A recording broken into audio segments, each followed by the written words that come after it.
Hello everyone, welcome to civil services classes. तो ये UP special का लेक्चर नंबर 7 होगा। तो इसमें हम देखेंगे नदी तंत्र, झील, सिंचाई और भूगर्भ के बारे में। हरियाणा व यूपी के बीच में सीमा निर्धारक कौन सी नदी है? यमुना नदी है। राज्य की प्रमुख नदियाँ गंगा है, यमुना है, रामगंगा है, गोमती और घाघरा है।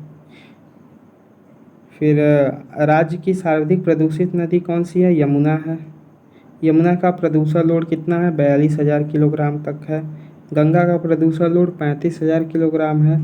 और गंगा सर्वाधिक प्रदूषित किस जिले में होती है? तो ये कन्नौज से वाराणसी तक, जहाँ पे गंगा सर्वाधिक प्रदूषित है। गंगा 28 जिलों से बहती है और यमुना जो है 19 जिलों से बहती है। गंगा के यूपी में प्रवेश कहाँ से होता है? ये क्वेश्चन बहुत पूछा जाता है। बिजनौर से होता है और निकासी बलिया से। और यमुना का यूपी में प्रवेश सहारनपुर, निकास प्रयागराज। उद्गम स्थल के आधार पर नदियों के प्रकार देख लेंगे कि कौन सी नदी कहाँ है। हिमालय क्षेत्र से निकलने वाली नदियाँ जैसे गंगा, यमुना, काली, शारदा, रामगंगा, गंडक, सरयू, अरीज, कोसी, रोहिणी, राप्ती आदि नदियाँ जो हैं ये हिमालयी नदियाँ हैं। कुछ मैदानी क्षेत्र से निकल या झील या दलदल हो से निकलने वाली नदियाँ ये गोमती है, वरुणा है, सई है, पांडु है, ईसन है। दक्षिण के पठार व विंध्य क्षेत्र से निकलने वाली कुछ नदियाँ आपकी जैसे सोन नदी, रिहंद, टांस, केन, चंबल, बेतवा, कन्हा, ये नदियाँ जो हैं ये दक्षिण पठार से निकलती हैं। गंगा में राष्ट्रीय जलमार्ग 1 ये हल्दिया से प्रयागराज है। ये भी क्वेश्चन आपको प्रीवियस ईयर में आपको देखने को मिलेगी। जो अगर आप प्रीवियस ईयर क्वेश्चन सॉल्व करेंगे तो उसमें आपको ये क्वेश्चन देखने को मिलेगी। देखिए यूपी स्पेशल का जो सिलेबस है बहुत वो छोटा ही है, तो इसमें क्वेश्चन रिपीट ही होते रहते हैं। आप इस वीडियो को देखिए, इस वीडियो को देखने के बाद प्रीवियस ईयर के सारे क्वेश्चन आप घटना चक्र ले सकते हैं। और भी सॉल्व पेपर्स बहुत मार्केट में उपलब्ध हैं, उसे आप सॉल्व करिए। आपको इसी नोट से ही क्वेश्चन आपको दिखेंगे वहाँ पे। नेक्स्ट देखते हैं यूपी में रामगंगा का प्रवेश कहाँ से होता है? तो ये बिजनौर जिले के कालाघर नामक स्थान पे होता है। यूपी में गोमती नदी फूलर झील पीलीभीत से निकलती है और कैची गाजीपुर के पास से निकास हो जाती है। यूपी में गंडक नदी नेपाल से शालिग्रामी से निकल के मैदानी में इसे नारायणी नाम से भी जाने जाना लगता है। गोमती तट 3 जिलों से होकर गुजरती है, जौनपुर, सुल्तानपुर और लखनऊ से। चंबल का प्रवेश आगरा से होता है और यमुना में मिलती है मुरादगंज औरैया के पास। ये भी आप याद रखिएगा कि चंबल का प्रवेश यूपी में किस जिले से होती है? तो ये आगरा से होती है। फिर सिंचाई के क्षेत्र में प्रतिशतता के दृष्टि से स्थान देखते तो पंजाब है सबसे ज़्यादा, फिर हरियाणा है, फिर यूपी जो है सिंचाई के क्षेत्र में हमारा तीसरे स्थान पे है। ये भी बड़ा इम्पोर्टेंट था। अब देख लेंगे ऊर्जा संसाधन में। तो ऊर्जा संसाधन में देखते हैं तो प्रदेश में ऊर्जा का पारंपरिक स्रोत क्या है? जल व कोयला है। और गैर पारंपरिक स्रोत सौर है, पवन है, जैव है, कचरा है, भूतापी, ये सब नेचुरल है। यूपी में विद्युत परिषद का गठन 1959 में। यूपी में नई ऊर्जा नीति की घोषणा 2003 में हुई थी। देश में कुछ विद्युत उत्पादन में प्रदेश का जो स्थान है विद्युत उत्पादन में 8वां स्थान जो है यूपी का है, लेकिन उपभोग में 6ठा स्थान है, लगभग पूरे भारत का 75%। ताप विद्युत उत्पादन कार्य ये कहाँ पर होता है? राज्य विद्युत उत्पादन निगम लिमिटेड के अंतर्गत होता है। फिर जल विद्युत उत्पादन कार्य जो होता है ये जल विद्युत निगम लिमिटेड के अंतर्गत होता है। यूपी में ताप विद्युत निगम एनटीपीसी के केंद्र कितने हैं? 7 हैं। ये भी इम्पोर्टेंट क्वेश्चन पूछ देता है कभी कभी। तो ये औरैया है, आंवला है, दादरी है, ये 3 गैस आधारित हैं।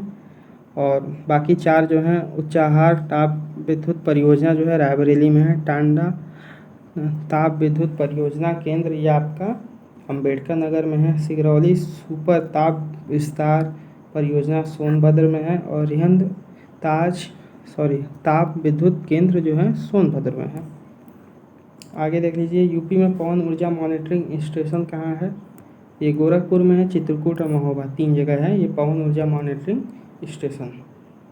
एनटीपीसी देख लें। एनटीपीसी पहला ताप विद्युत गृह कहाँ लगाया था? देखिए 7 जगह तो प्लांट उसने लगा रखा है, लेकिन पहले जगह कहाँ लगा ये इंपॉर्टेंट है आपका। ये सिंगरौली में लगा है जो सोनभद्र में उपस्थित है। यूपी के राज्य विद्युत उत्पादन निगम के ताप विद्युत संयंत्र कहाँ कहाँ पे लगे हुए थे ये देख लीजिए। एक अनपरा है, अनपरा जो है आपका सोनभद्र में पड़ता है। फिर ओबरा सोनभद्र में, हरदुआगंज अलीगढ़ में है, पनकी कानपुर में है, और पारीछा है ये झांसी में है। वन एवं वन्य जीव संरक्षण संस्थान ये भी देख लीजिए। यूपी का प्रथम वन नीति जो है 1952 में शुरू किया गया, दूसरा 1998 में। राष्ट्रीय वन नीति की घोषणा 1998 में की गई थी। इसके अनुसार देश के कुल क्षेत्रफल का 33% भाग पे वन होना चाहिए, मतलब पेड़ पौधे होने चाहिए इस नीति के अनुसार। और पर्वतीय क्षेत्र में 60% क्षेत्र पे वन और मैदानी क्षेत्र पे 25% क्षेत्र पे वन होना अनिवार्य है। यूपी में अभिलिखित रिकॉर्डेड वन क्षेत्र, वनिक क्षेत्र कितना है? 6.88। ये देखिए, ये नंबर याद रखिएगा, एक क्वेश्चन जरूर पूछ सकता है। लेकिन ISFR जो रिपोर्ट आती है हर 2 साल पे, उसके अनुसार ये चेंज भी होता रहता है। तो 16,583 किमी स्क्वायर में ये कुल क्षेत्रफल है इसका। यूपी में पाए जाने वाले वन उष्णकटिबंधीय होते हैं। यूपी में वन संबंधी शिक्षा हेतु स्कूल कहाँ बनाया गया था? तो ये देहरादून में है, 1914 में बनाया गया था, फॉरेस्ट इंस्टीट्यूट देहरादून। वन अनुसंधानशाला देहरादून में 1929 में। वन को राज्य सूची का विषय बनाया गया था 1935 में। ऑपरेशन ग्रीन योजना की शुरुआत सन 2001 में किया गया था 1 जुलाई को। सबसे कम वन प्रतिशत जिला कौन सा है? तो भदोही है, मैनपुरी है, देवरिया और मऊ है। और सर्वाधिक वन प्रतिशत वाले 4 जिले आपके सोनभद्र है, चंदौली है, फिर पीलीभीत और मिर्ज़ापुर है। आगे क्षेत्रफल के आधार पे देखेंगे चारों जिले, तो भदोही है, मऊ है, संतकबीरनगर है, मैनपुरी। ये देखिए, ये जो रैंकिंग है ये ज़रूर याद रखिएगा, यहाँ से क्वेश्चन आ सकते हैं।